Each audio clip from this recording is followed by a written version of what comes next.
இந்தியாவுக்கு மற்றும் ஹார்மஸ் நீரிணையில் திறக்கப்பட்டு எரிபொருள் இறக்குமதியானது விரைவில் சீராகும் என எதிர்பார்க்கப்பட்டு வருகிறது. இந்தியாவில் கடந்த சில தினங்களாகவே எரிபொருள் தட்டுப்பாடானது நிலை வருகிறது. இதனால் பல்வேறு இடங்களில், அதாவது சென்னை உட்பட பல்வேறு இடங்களில் பார்த்தோம்னா இந்த பெட்ரோல் தட்டுப்பாடானது நாடு முழுவதும் நிலவி வந்தது. இந்த நிலையில தற்போது இந்தியாவுக்கு மட்டும் எரிபொருள் விநியோகம் அதாவது சீராகும் என தற்போது தகவலானது வெளியாக இருக்கிறது. இது தொடர்பாக வெளியுறவுத்துறை அமைச்சர் அதாவது ஜெய்சங்கர் மற்றும் ஈரான் வெளியுறவுத்துறை அமைச்சரிடம் பேச்சுவார்த்தையானது நடைபெற்ற நிலையில் தற்போது சுமூகமான இந்த பேச்சுவார்த்தை எட்டியுள்ளதாக தகவலானது வெளியாக இருக்கிறது. குறிப்பாக மத்திய கிழக்கு, அதாவது பாதுகாப்பற்ற சூழல் நிலை வரும் காரணமாக ஈரான் அரசு பாதுகாப்பு காரணங்களை முன்வைத்து தற்போது கடல் வழித்தடமான ஹார்மஸ் நீரிணை வழியில் செல்லும் சில நாடுகளுக்கு எண்ணெய் கப்பல்கள், அதாவது கட்டுப்பாடுகளை விதித்திருந்தது. இந்த நிலையில்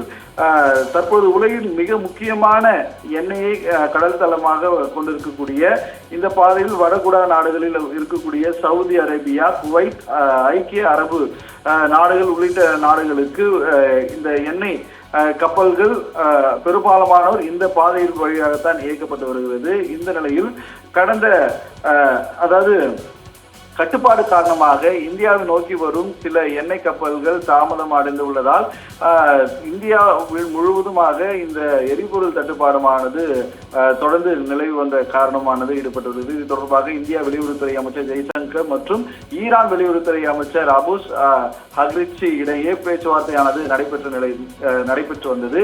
இந்நிலையில் இந்த பேச்சுவார்த்தை முடிவில் சுமூகமானது எட்டியுள்ள நிலையில் இந்தியாவுக்கு வரும் எண்ணெய் கப்பல்கள் ஹார்மஸ் நீரிணை வழியாக தடையின்றி செல்ல அனுமதியானது வழங்கப்பட்டுள்ளதாகவும் தகவலானது வெளியாக இருக்கிறது.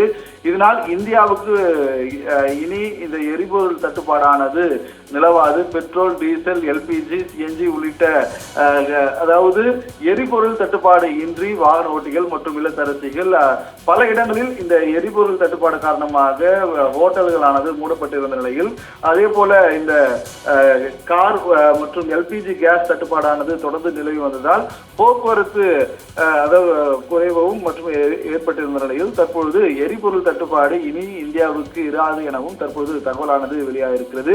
விரைவில் இந்த பற்றாக்குறைகளானது சீர் செய்யப்பட்டு அனைத்து விநியோக தளங்களுக்கும் இந்த எரிபொருளானது நிரப்பப்படும் எனவும் தகவலானது வெளியாக இருப்பது குறிப்பிடத்தக்கது.